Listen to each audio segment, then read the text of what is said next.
Alright guys, welcome back to All Things Outdoors, and today I'm going to be showing you how to remove vines off of small trees. For big trees, there's nothing you can really do but cut the vines off from the bottom and they'll hopefully die and just kind of keep them from growing back. But with smaller trees, like this one, which is actually a black haw, which is a type of native viburnum, native to Maryland and quite a large part of the eastern U.S. And this is Oriental Bittersweet that we'll be removing. You can kind of see it's got these shoots there going out, and it grows incredibly quickly. It's already grown 2 feet actually, yeah. As you can tell just by looking at it. Let's find a stem that's a good example. So up there, you can see the brown growth there. And then see where the green growth connects to it? Then that goes all the way out about 2 feet and it's still growing. Like you can see, we'll bring a piece of it down here. Look at how, so basically it's got these leaves and they're all like really close together, and then as it grows, they sort of fan out and open up. It's pretty cool the way it grows, but big problem. And before we get started, I want to show you this. So I actually have this bamboo. Oh, I put it in the wrong way. Oops. Just rotate it around a little bit. Push in.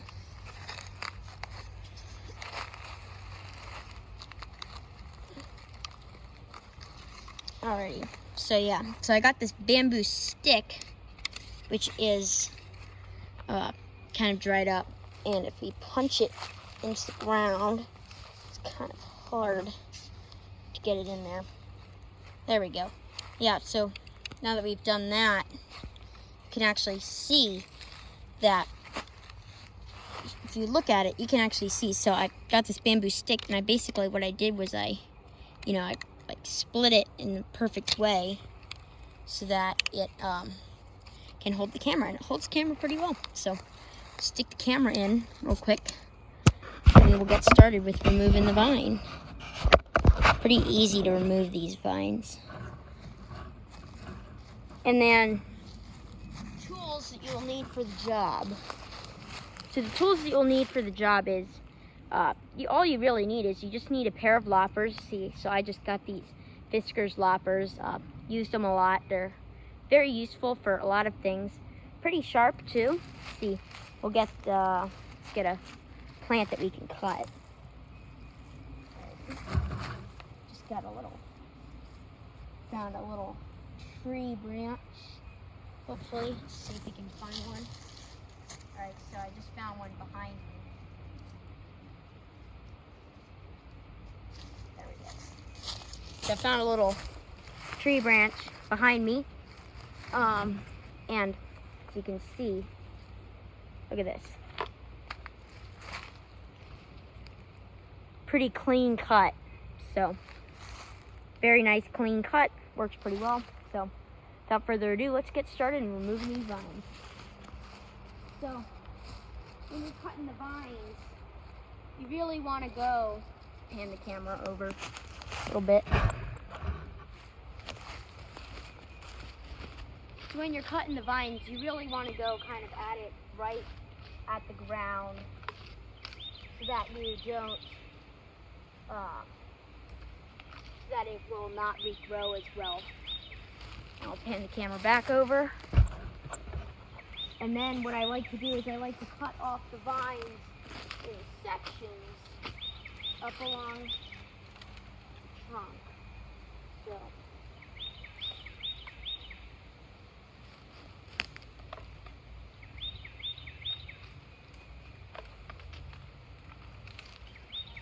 And I just kind of cut the trunks up. And then what I do is I like to cut off the branches. So you cut it off so that it's just the small branches remaining. And then the small branches you can actually remove. I'm going to come back out here. And you can actually pull these off. There we go. And as you can see, we just removed that. And now the tree looks a whole lot better. It actually rose up a couple inches because it's not having to hold up the weight of those vines.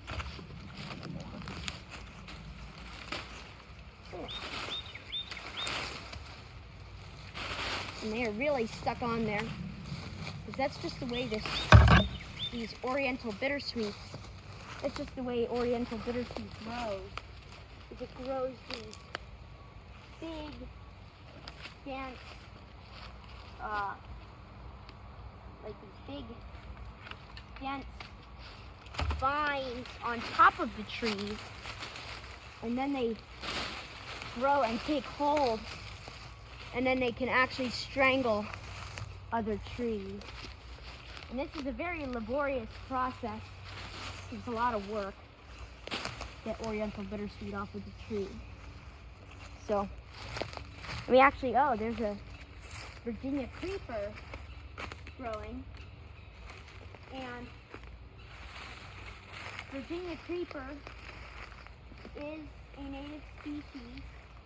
It is a vine, and I normally, if it was just growing like a small vine on a bigger tree, I wouldn't really pay it much attention to know that it is a native species.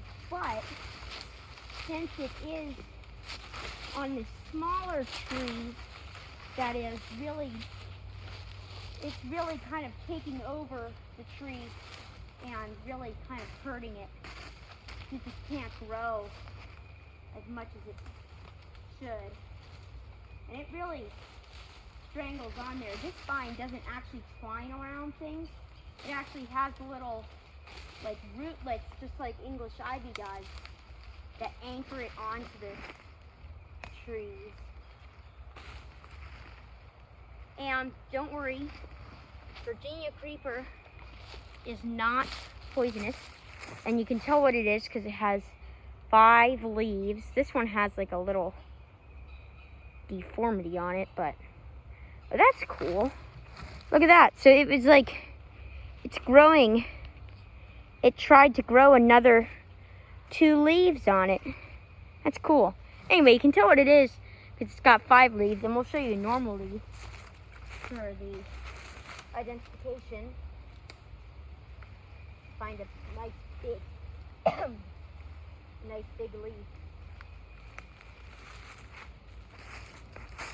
And here we go. So it's got 5 leaves, 5 leaflets per leaf, not poisonous, and that's how you can tell that it's not poison ivy. It's got 5 leaves instead of 3. Poison ivy has 3 leaves, and it will give you a rash if you touch poison ivy, unless you're one of the few people who do not react to its oils. Unfortunately, I do react. My skin does react to the oils that it has on its leaves and stem and roots. So, yeah, I still get the rash. Super itchy rash. But this is perfectly safe to touch. Will not give you a rash. And I'm actually going to touch it right now. And as we know, poison ivy symptoms will show up within around 1 to 2 days. So we will show you guys in the next video, show you that my skin is not, it does not have a rash on it at all. So, yeah. And just like that, we've now removed pretty much all the vines off of this tree. Take the camera, and I can show you how well it's doing.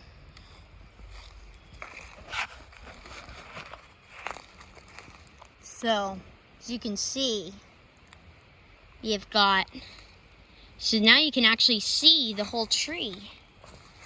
And it looks to me that it's really been, the vines have definitely impacted its growth and restricted it, and it has actually started to strangle this tree. So you can see lots of growth, plenty of growth on the outside.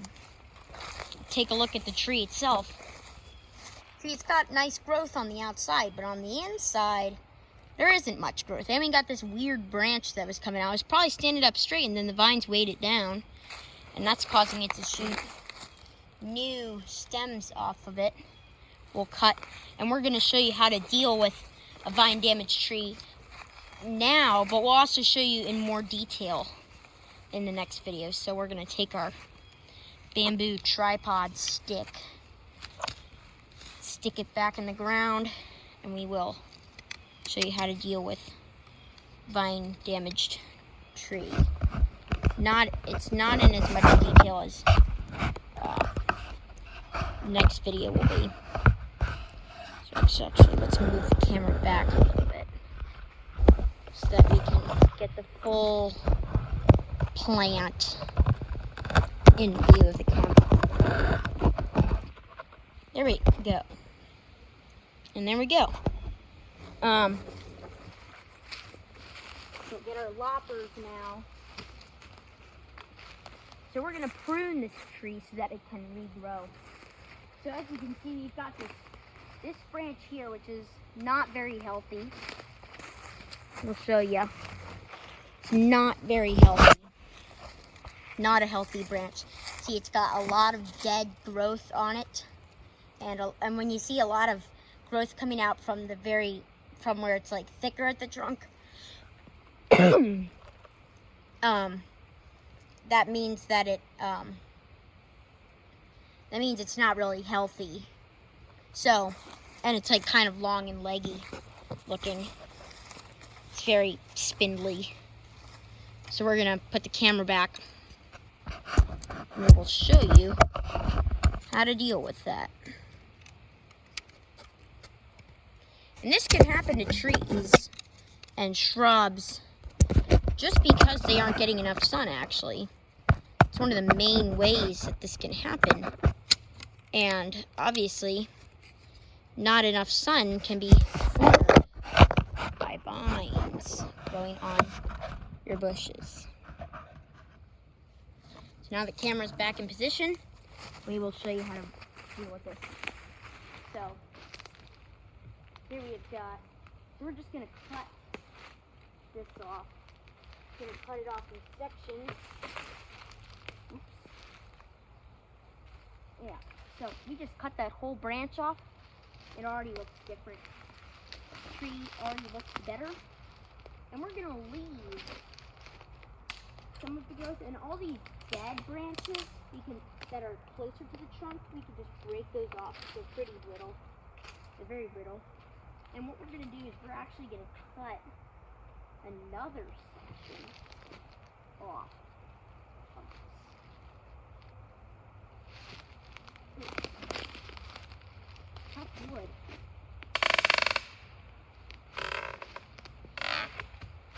Perfect. So now we've got a nice cut here. And then here we actually have a problem. Kind of got a lot of not healthy growth going on there. Give it another cut.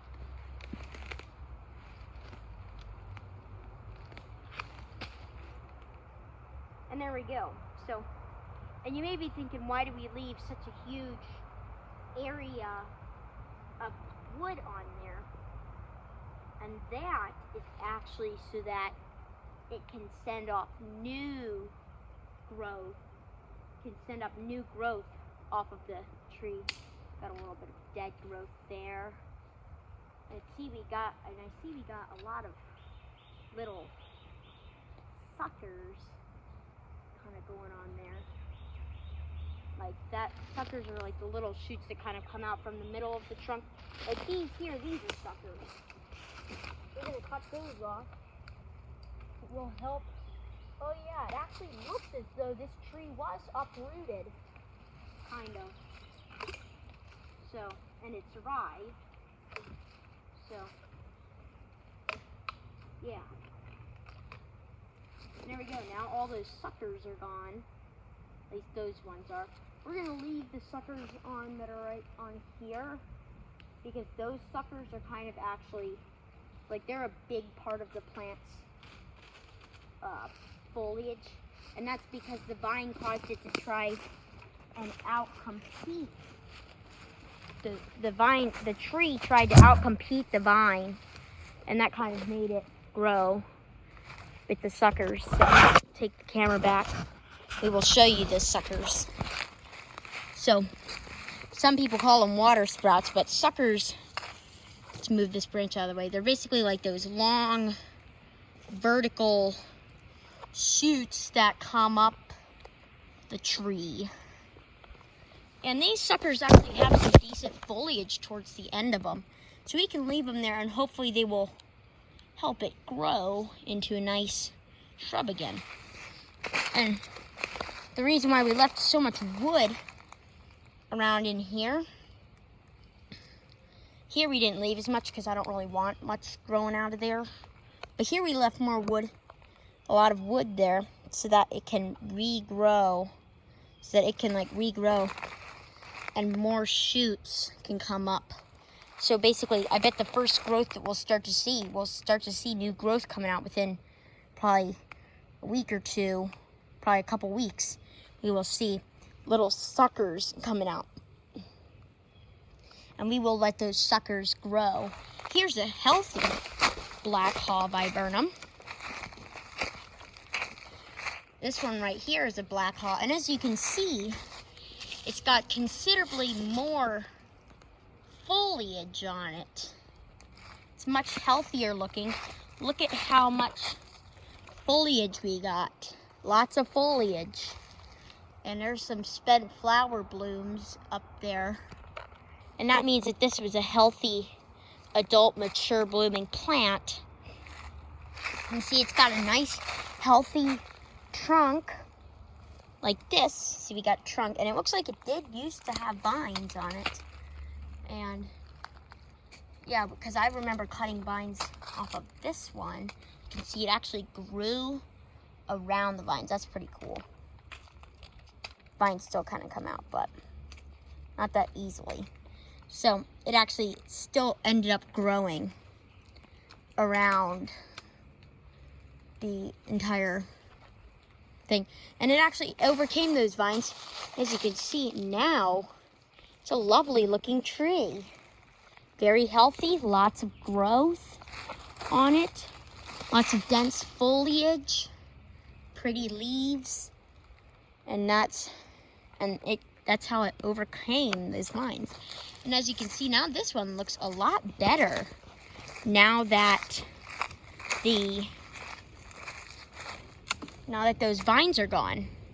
And it doesn't look super good because we only just removed the vines. But I bet in a couple weeks to a couple months, we'll start to see that new foliage come out and it'll look really good. So that's about it. So be sure to like, subscribe, and turn on notifications, and put in the comments down below saying that you did that, and you'll get a shout out, and we will see you guys on the next adventure.